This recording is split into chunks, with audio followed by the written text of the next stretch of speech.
નમસ્તે વિદ્યાર્થી મિત્રો, ગુડ મોર્નિંગ. આપણે લાસ્ટ ટોપિકની અંદર જોયું તો કે નિત્યસમનો ઉપયોગ કરીને અવયવીકરણ કરો. તેમાં આપણે જોયું તો થિયરી જોઈ કે પ્રથમ પદ કેવી રીતના શોધવું, મધ્યમ પદ કેવી રીતના શોધવું, અંતિમ પદ કેવી રીતના શોધવું, બરાબર. તે પછી આપણે જોયું તો ઉદાહરણ નંબર 4, ઉદાહરણ નંબર 5, 6, 7, બરાબર. તો હવે આપણે આગળ વધીશું ઉદાહરણ નંબર 8, બરાબર. તો ઉદાહરણ નંબર 8 જોઈએ. તો અહીં ઉદાહરણ નંબર 8 જુઓ તો કયા નિત્યસમનો ઉપયોગ થયો છે. તો તમે જોઈ શકો કે આની અંદર આપણે નિત્યસમ નંબર 3 નો ઉપયોગ થયો છે, a નો વર્ગ અને b ના વર્ગનો, બરાબર. તો અહીંયા તમે જોઈ શકો m ની 4 ઘાત -256, તો 256 નો વર્ગમૂળ કાઢીએ તો 256 પૂર્ણ વર્ગ સંખ્યા છે એટલે m નો વર્ગ આખાનો વર્ગ, બરાબર. અને 256 એટલે 16 નો વર્ગ થાય, બરાબર. 16 નો વર્ગ 256 છે. 256 પૂર્ણ વર્ગ સંખ્યા છે એટલે a નો વર્ગ માઈનસ b નો વર્ગ વાળું અવયવીકરણ મળશે, બરાબર. તો હવે તમે જો a નો વર્ગ માઈનસ b નો વર્ગ એક વખત પ્લસ m નો વર્ગ -16 અને m નો વર્ગ +16, બરાબર. ખ્યાલ આવ્યો? આ અવયવ છે. પણ હજુ તમે એક વિદ્યાર્થી મિત્રો જોવો તો m નો વર્ગ -16 અને m નો વર્ગ +16, તો હવે આના અવયવ તો નહીં પડે પણ m નો વર્ગ -16 ના અવયવ પડશે. કેમ? m પણ વર્ગમાં છે એટલે એનો વર્ગમૂળ નીકળશે એટલે m થશે અને 16 નું વર્ગમૂળ પૂર્ણ વર્ગ સંખ્યા છે તો 16 નું વર્ગમૂળ 4 થશે, બરાબર. એટલે હજુ આના પણ વર્ગ અવયવ પડશે. m ની આખાની 2 ઘાત -4 નો વર્ગ, m નો વર્ગ +16, અહીંયા પ્લસ સાઇન છે એટલે આના કોઈ અવયવ પડશે નહીં પણ હજુ અહીંયા નિત્યસમ નંબર 3 નો ઉપયોગ થશે એટલે આ m નો વર્ગ -4 નો વર્ગ તો એક વખત પ્લસ એક વખત માઈનસ, સોરી અહીંયા 4 હશે, m + 4 m - 4 અને m નો વર્ગ +16, બરાબર. ખ્યાલ આવ્યો? અહીંયા આ દાખલાની અંદર બે વખત નિત્યસમ નંબર 3 નો ઉપયોગ થયો છે. ફરીથી આપણે સમજીએ. m ની 4 ઘાત -256 ના અવયવ મેળવો, બરાબર. એના અવયવ મેળવીએ એટલે m નો વર્ગ આખાનો વર્ગ -16 નો વર્ગ, 256 પૂર્ણ વર્ગ સંખ્યા છે તો 16 નો વર્ગ 256 થાય, બરાબર. માટે m નો વર્ગ આખાનો વર્ગ -16 નો વર્ગ, બરાબર. તો m નો વર્ગ -16 અને m નો વર્ગ +16, કેમ કે a નો વર્ગ - b નો વર્ગ છે એટલે એક વખત પ્લસ અને એક વખત માઈનસ. m નો વર્ગ -16 ને m નો વર્ગ +16, m નો વર્ગ +16 ના અવયવ પડશે નહીં કેમ કે અહીંયા પ્લસ ની સાઇન છે, બરોબર. અને અહીંયા માઈનસ ની સાઇન છે અને બંને પૂર્ણ વર્ગ સંખ્યા છે m નો વર્ગ અને 16 વર્ગમૂળ નીકળે 4, બરોબર. માટે m નો વર્ગ -4 નો વર્ગ એટલે કે વર્ગમૂળ કાઢ્યો એટલે m નો વર્ગ +16. હવે m નો વર્ગ -4 નો વર્ગ એટલે a² - b² વાળું સૂત્ર લાગુ પડશે એટલે એક વખત પ્લસ અને એક વખત માઈનસ એટલે m -4 અને m +4 આખામાં પછી m કૌંસની અંદર m નો વર્ગ +16 આપણે એના અવયવ છે. એટલે કે જ્યાં સુધી આપણને જે અવયવ પડતા હોય ત્યાં સુધી અવયવ પાડવાની કોશિશ કરવાની, બરોબર. હવે નિત્યસમ 4 નો ઉપયોગ કેવી રીતના કરશું તે કે પહેલા બંને પદ સરખા હોય બીજા પદ ડિફરન્ટ હોય એવા નિત્યસમનો ઉપયોગ કરવાનો છે, બરોબર. તો એની અંદર તમે કેવી રીતના ઓળખવાના? હવે જ્યારે આપણે નવું ચેપ્ટર ભણતા હતા ત્યારે તો આપણે એક આપેલું હોય તો આપણે ઓળખી શકતા કે આ નિત્યસમ 4 નો ઉપયોગ કરવાનો છે, બરોબર. હવે આપણને શું આપેલું હશે? ત્રિપદીમાં સવાલ આપેલો હશે એને આપણે શું કરવાના છે? અવયવ પાડવાના, બરોબર. ના અવયવ મેળવો, બરોબર. હવે આના અવયવ મેળવવાના છે. આના અવયવ કેવી રીતના મેળવવાના? તો તમે જુઓ x નો વર્ગ +5x +6 છે, બરોબર. તો આપણે પહેલું પદ નિત્યસમ નંબર 4 માં શું હતું કે x નો વર્ગ, બરોબર. પહેલા પદનો વર્ગ નિયમના પ્લસ ડિફરન્ટ પદનો સરવાળો ઇન્ટુ સરખું પદ પ્લસ ડિફરન્ટ પદનો ગુણાકાર એટલે કે આવું કે સરખા પદનો વર્ગ પ્લસ ડિફરન્ટ પદનો સરવાળો ઇન્ટુ સરખું પદ પ્લસ ડિફરન્ટ પદનો ગુણાકાર આવું, બરોબર. તો હવે આપણે સાદું રૂપ આપતા તો છેલ્લે આવો ત્રિપદીમાં આન્સર આવતો હતો, બરોબર. તો હવે આપણે અહીંયા શું કરવાનું ખબર વિદ્યાર્થી મિત્રો? જે આપણને છેલ્લું પદ આપેલું છે છેલ્લા પદના એવા બે ભાગ પાડવાના કે એનો સરવાળો અથવા બાદબાકી કરતા મધ્યમ પદ મળે. હવે તમે 6 ના બે એવા અવયવ પાડો તો તંદુ 6 અવયવ પડે, બરોબર. તો તમે જો x નો વર્ગ હવે 3 + 2 તો 5 થાય કે નહીં? તો 3x + 2x બરાબર 6 બરાબર 6 અરે સોરી +6 એટલે શું કર્યું ફરીથી સમજાવું અહીંયા x² + 5x + 6 છે બરાબર ના અવયવ મેળવો હવે પહેલો સવાલ તમને એ પણ થતો હશે કે સર તમે કેવી રીતના ઓળખી ગયા કે આની નિર્દેશક નંબર 4 નો ઉપયોગ થવાનો છે તો તમે જુઓ મધ્યમ પદ છે ને મધ્યમ પદમાં કયા કયા હોવા જોઈએ નિયમના 2 હોવા જોઈએ પ્રથમ પદ પણ હોવું જોઈએ અને અંતિમ પદ પણ હોવું જોઈએ મધ્યમ પદમાં તો અહીંયા 6 છે 6 એ પૂર્ણ વર્ગ સંખ્યા નથી પહેલા આ પદ્ધતિથી તમે ઓળખી શકો પછી મધ્યમ પદમાં નિયમના 2 પણ નથી આ રીતે પણ તમે એને ઓળખી શકો બરોબર અને જો અંતિમ પદ પૂર્ણ વર્ગ સંખ્યા હોય તો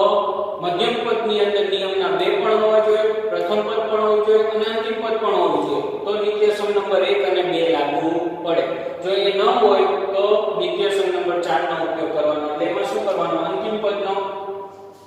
એવા 2 અવયવ પાડવાના કે એનો સરવાળો અથવા બાદબાકી કરતા મધ્યમ પદ મળે તો અહીંયા તમે જો 6 ના 2 અવયવ પાડ્યા 3 દુ 6 તો 3 અને +2 નો સરવાળો કરો તો 5 આવે કે નહીં તો મધ્યમ પદ આવી જો x² 3x + 5x એટલે મધ્યમ પદને 2 ભાગમાં વિભાજિત કર્યું પણ અંતિમ પદના અવયવ 3 દુ 6 હવે તમે જો આ બેમાંથી કોમન નીકળશે આમાંથી x કોમન નીકળશે તો પહેલા પદમાં x છે નિયમના પ્લસ અને 3 છે એટલે x નીકળી ગયા હવે બીજા પદમાંથી પ્લસ પહેલા કોમન કાઢી હવે 2 કોમન નીકળશે તો અહીંયા x બચશે અને અહીંયા 6 માંથી 2 નીકળી ગયા તો બચ્યા 3 જો આ બંને પદ આવી ગયા આ બંને પદ સરખા હોવા જોઈએ જો અલગ અલગ આવે તો આપણો દાખલો ખોટો હવે બંને પદ સરખા છે તો એને એક વખત લખી x + 3 હવે આમાંથી x + 3 કોમન નીકળી ગયું તો x બચ્યા પ્લસ નિયમના 2 ફરીથી સમજાવવા દાખલો બરોબર શાંતિથી સમજો ઉદાહરણ નંબર 9 x + 1 x + 2 પ્રકારના અવયવ પાડો એટલે કે નિર્દેશક નંબર 4 નો ઉપયોગ કરીને અવયવ પાડવાના છે તો ઉદાહરણ નંબર 9 x² + 5x + 6 ના અવયવ મેળવો તો અંતિમ પદ છે બરોબર અંતિમ પદ છે એ બંનેના એવા 2 ગુણાકાર કરવાના એવા 2 અવયવ પાડો કે એ અવયવ પાડતા અંતિમ પદના એવા 2 અવયવ પાડવાના કે બંને નો સરવાળો અથવા બાદબાકી કરતા મધ્યમ પદ મળે બરોબર ખ્યાલ આવે છે શું કહું છું તે પહેલું પદ અને બીજું પદના અવયવ પાડવાના બરોબર તમે જો 3 દુ 6 અને પ્રથમ પદ અને અંતિમ પદ બંને લઈ શકો તો એના અવયવ પાડ્યા 3 દુ 6 3x + 2x એટલે x² + 3x + 2x + 6 બરોબર હવે તમે આમાંથી કોમન કાઢો બેની જોડી થઈ ગઈ તો આમાંથી કોમન કયું નીકળશે x કોમન નીકળશે x કોમન કાઢ્યો તો અહીંયા x બચ્યા +3 કૌંસ પૂરો પછી 2x + 6 તો આમાંથી કઈ વસ્તુ કોમન નીકળશે તો 2 ના અવયવ ન પડે પણ અહીંયા 6 ના અવયવ પડે 3 દુ 6 આમાં 2 છે અને આમાં પણ 2 છે 2 કોમન નીકળે તો અહીંયા x બચ્યા +3 બરોબર હવે જો આ સમીકરણની અંદર x + 3 બંને બાજુ છે એટલે કોમન નીકળશે x + 3 કોમન કાઢ્યા તો અહીંયા શું બચ્યા x નિયમના પ્લસ અને 2 x + 3 તો કોમન નીકળી ગયું બરોબર સેમ હવે આ એ જ રીતના દાખલા છે બરોબર હવે ઉદાહરણ નંબર 10 ઉદાહરણ નંબર 10 માં તમે જોઈ શકો y²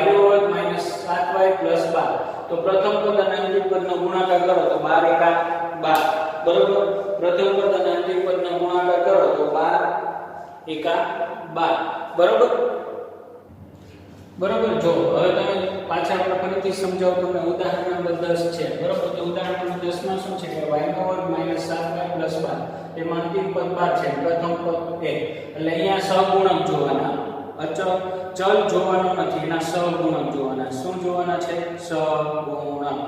અહીંયા y ની આગળ 1 છે અને અહીંયા અંતિમ પદ 12 તો 12 * 12 12 ના એવા 2 ભાગ પાડવાના કે એનો સરવાળો બાદબાકી કરતા -7 મળે કેટલા મળે -7 તો તમે જો 12 ના અવયવ પડે 3 * 4 = 12 અને બીજો પડે 6 * 12 તો +6 અને +2 કરી તો 8 થઈ જાય 6 માંથી 2 જાય તો 4 થાય પણ અહીંયા તમે જો -3 અને -4 પ્લસ તો 3 ને 4 7 થાય કે તો આ બે અવયવ પડશે તો અહીંયા શું કરવાનું ખબર y નો વર્ગ -3y -4y + 12 બરોબર ફરીથી સમજો આપણે 12 પણ પ્લસ લેવા જોઈએ અને -3 અને -4 જો આ -3 અને -4 આ બંનેનો ગુણાકાર કરીએ તો માઈનસ માઈનસ પ્લસ 3 ચોક 12 થાય હવે -3 -4 હવે બંનેનો સરવાળો કરીએ તો માઈનસ માઈનસ પ્લસ મોટી સંખ્યા ચિહ્ન એટલે -4 આવી ગયું મધ્યમ પદ અને ગુણાકાર કરતા +12 પણ આવ્યા ખ્યાલ આવ્યો સમજ પડી એટલે એના અવયવ શું છે -3 અને -4 બે ભાગ પડશે હવે એને આપણે મધ્યમ પદમાં બે મધ્યમ પદના રીતના બે ભાગ કર્યા એટલે y નો વર્ગ -3y -4y +12 હવે તમે જો આ બે પદમાંથી અને છેલ્લા બે પદમાંથી કોમન કઈ વસ્તુ બહાર નીકળશે એટલે કોમન કયો અવયવ બહાર નીકળશે તો y બહાર નીકળશે તો અહીંયા y બચશે -3